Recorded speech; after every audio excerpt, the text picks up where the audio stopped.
One of the things that people are worried about is the federal government taking over the state in some of the things that they're getting their fingers into that's really not the federal government's job. Are the representatives and the senators in Salem here aware of that, how worried people are, and are they taking any action to maybe help the state keep its freedom? Well, our state is a little bit different than some of the 27 states that have, I think it's 27 states that have filed a lawsuit against the federal government to say enough is enough. Our state is not there based on the political makeup of our state. That is not to say that there isn't some of us in the building that understand what's happening, and I'll just use healthcare as an example. It's happening at the state level as well as the federal level. And we, you know, there are people out there that I believe through our communities and our churches and those types of things and the government's help, we can, you know, that totally need some help. We should be able to do that. But when you look at taking decision-making out of the hands of the individual when it comes to, let's use healthcare for an example, or in your case you were talking about education earlier. You take the decision out of my hands, I don't own it. And I use healthcare as an example. And something this small, before I got here in this building, I had, because I was self-employed, a health savings account. And I don't know if the people watching the show know what that is, but it's your individual policy. You have a very high deductible and you save money into the savings account for when you have health expenses, and you write the check out of that account. It's your own money. The government gives you some tax incentives. But I was on cholesterol medicine, and I was going to the doctor and writing or to the pharmacy and writing a check for $65 every month, or I think it was 60 some odd dollars. And I asked my doctor, I said, is there a way I can reduce this expense? And he goes, well, we can prescribe this dosage. And I ended up going and paying $265 for 90 tablets that I cut in half and took every other day. So I had a whole year's prescription of this medication for $265 versus the 60, you know, was $700-800 a year. But it's because I owned it and I asked the question. And I think we need to, you take the ownership of anything we do out of the hands of the people, and I'm no longer accountable for the money or responsible for it. And I think that's a fault in the direction we're going with healthcare. Yeah. So I would say that. Yeah, that's a good point, and something that is human nature that the government doesn't tend to see or seem to care about. It's well thought through. One issue that I would like to capitalize on as far as you know, take advantage of this bad economy where people don't want to pay taxes is A, we're paying for abortions that we shouldn't have to be paying for. B, school choice. If we had school choice, the cost of education would go way down, and I think that would fix a lot of costs in our economy, and it would by far lower our taxes. Is there any hope that there could be an outcry for some of these things that we don't need to pay for? Yeah, I think you're bringing up two issues. First, let's talk about the education, and I always use this as an example. I know when my daughters were juniors in high school, they were getting letters from schools saying, come to our school, come to our school, come to our school. So at the college level, all of a sudden it becomes competitive. Yeah.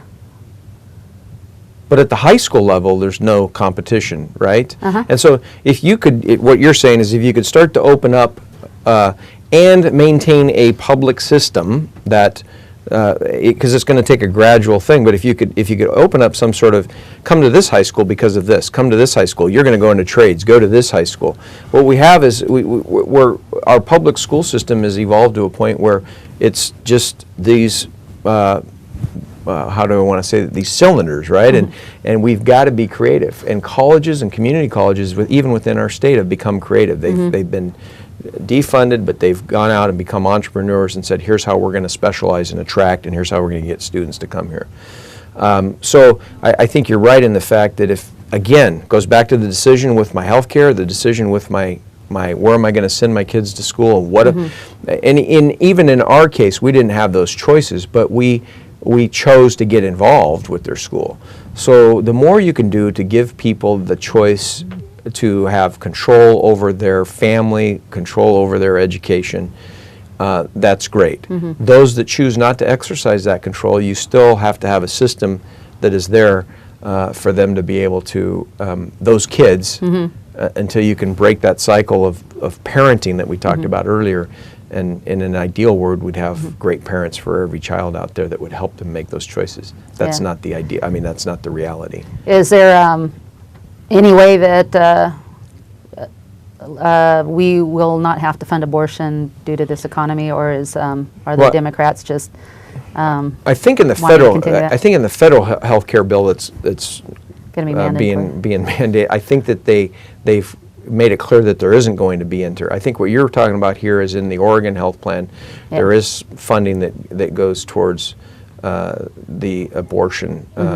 And obviously it has been somebody like myself who views life as the most precious thing that we are given on this earth, is somebody, it just breaks my heart. Yeah. Reality is in the building that I don't think you'll see that change for quite a while. There will have to be more of a swell of an upcry from the people and the right people to make those changes. But I think what we need to understand is that we have a good group of people in this state who are very civil and very positive about the life issues, and they have a platform, and I'm speaking of Oregon Right to Life. I think they do a great job of handling these issues right, and whether it has to do with end of life issues, beginning of life issues, or stem cell research, all those types of things, I think that they do a great job and represent the most precious thing that we all have, and that's our life. Yeah, and I hope that people will support them and continue to support them and be outspoken about that issue. Yeah. We're about out of time, but when I first met you at the Oregon Right to Life, when they had a gathering last month, and you talked about the need for prayer. Yes. Can you, in the show, with how important it is for maybe even churches, I don't know if you believe in that, but I believe churches really need to be proactive about praying for the politicians, how important that is? Well, it's extremely critical for me and for, I know, a lot of other people that I serve with, to know that people are praying for me and more importantly, holding me accountable for who I say I am and who I am at all times. And that's in how I treat others, whether I agree or disagree with them. And I'll just tell you the last thing that just reminded us, looking at John 13, actually had a sermon on John 13 on Sunday, and to think about this, that Jesus washed the feet of the disciple who he already knew was going to betray him, but he still washed his feet. And so when you think about things like that, if you truly believe in God's word and how we live our lives, even when you know somebody is totally against you or going to do something wrong or has wronged you, can you still serve them? And that's a great role model for us. And so I think that's something that you just need to know, that we need to be held accountable for that, and to do this in a civil way, and to know, regardless of whether a bill passes or doesn't pass, that's not the end of the world in that building. Yeah. It is truly a long-term journey we're on in the Capitol, and it's for the people of Oregon to give them hope for a future for their families and their kids. And I'm going to go back to the business agenda that we have, and I want to finish with that. The fact that we have to take the handcuffs off of business. We have to let them know that you're appreciated. We expect you to do it the right way, and we expect you to treat people in a great way. And please bring your capital here. Please invest here, and hire people so that they can live their standard of living up and do the things that we talked about in raising a family. Okay.